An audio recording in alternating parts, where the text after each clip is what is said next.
Okay guys, so I'm here to talk more NBA, and more specifically, I'm gonna recall the New York Knicks, the New York Knicks for the 2013-2014 season.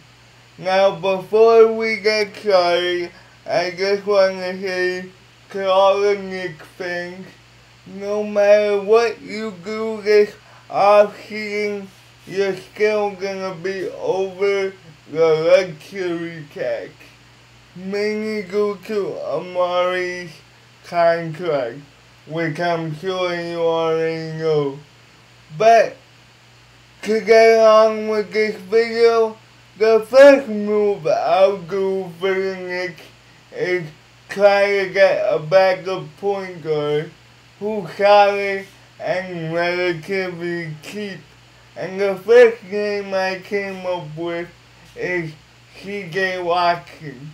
Last year, C.J. Watkins for the Brooklyn Nets averaged 6.8 points per game and 2 assists on 19 minutes played.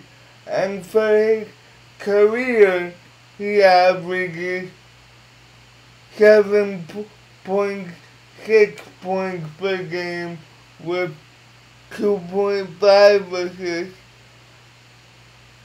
I think if you give C.J. Watkins 20 to 25 minutes to give Raymond Falcon break, I believe he could average around 8 points per game and 3 assists, which is good for a backup point guard.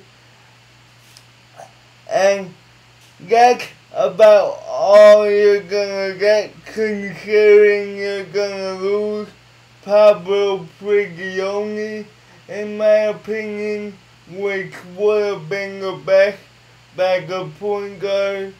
But considering that I think he's gonna go to Spain, C.J. Watkins would be your best option to give Raymond Falcon breaks. I believe he could man the Mike Woodson offense pretty well and be a solid backup point guard. Now, the next move I'm gonna do is gonna be kind of controversial, and that is a sign and trade with the Sacramento Kings for Tyreke in exchange for Iman Shumpert. And the reason why I do this is because while I like Iman Shumpert as a defensive stopper, that's the only real tradable asset that the Knicks have.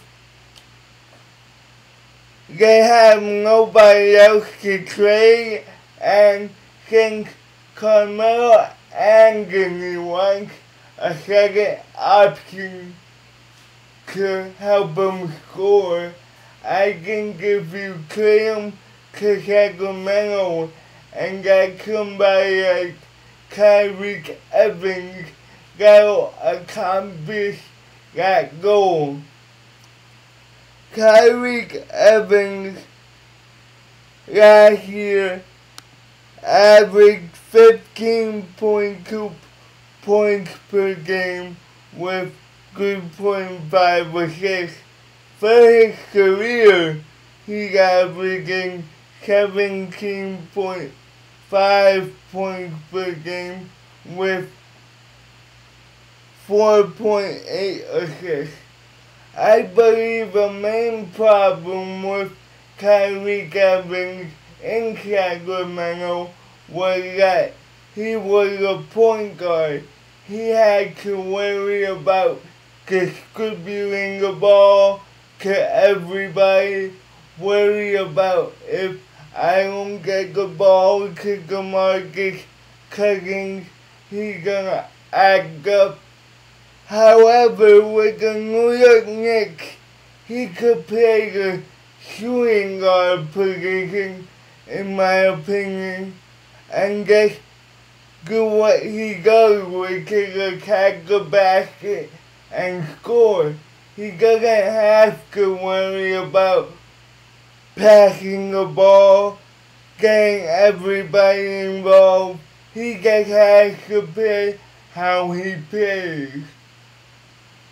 And I think if he does that, he'll give Carmelo Anthony a reliable second option. Now, the third acquisition that I'm gonna do is Dejuan Blair.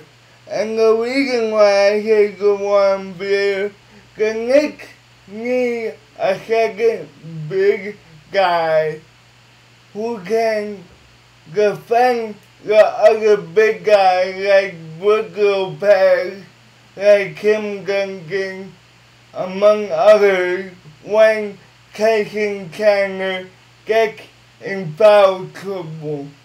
Plus, they need more defensive rebounding, somebody who attacks the boards.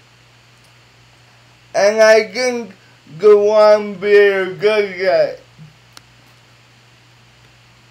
Even though Dejuan Blair didn't play much last year, he averaged 5.4 points per game with